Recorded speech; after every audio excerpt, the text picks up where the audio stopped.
The top of the obelisk is especially important too. The obelisk was often in the center of the temple, and it towered above even the pylons. So it was in fact the first object that was struck by the rising sun. And the top of the obelisk, shaped like a tiny little pyramid, it's called a pyramidion, was covered in ancient times with metal, a mixture of gold and silver. And so it reflected the rays of the sun brilliantly when the first rising of the sun in the east came over the temple walls and struck the top of the obelisk.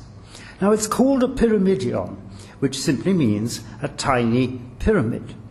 And again, the Greeks were playing games with the word pyramid, because when they saw these gigantic buildings at Giza, the pyramids of Khufu, Khafre, and Menkaure, they were, of course, enormously impressed. But at the same time, they said, no, we're not impressed. This reminds us of the shape of one of our cakes, which is called a pyramis.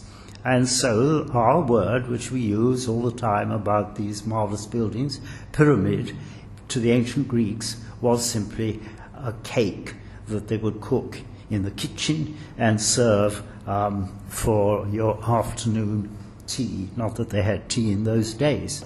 So this pyramidion is a tiny pyramid, and at the same time, the shape represents something very, very important in the temple of Heliopolis, and that was called the Benben stone.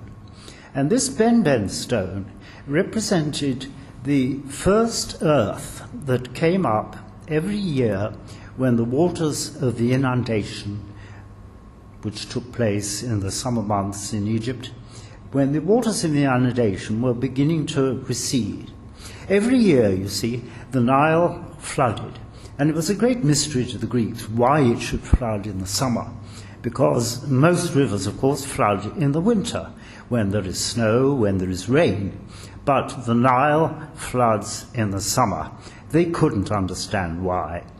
And this Benben stone, which is the same shape as the pyramidion, represented the first earth that came up when the waters were beginning to recede. And for the farmer, it was a symbol, of course, that the land would again be fertile, the mud from the south would have been brought down, and he would have a marvelous harvest, as always occurred in Egypt, a land of tremendous agricultural wealth.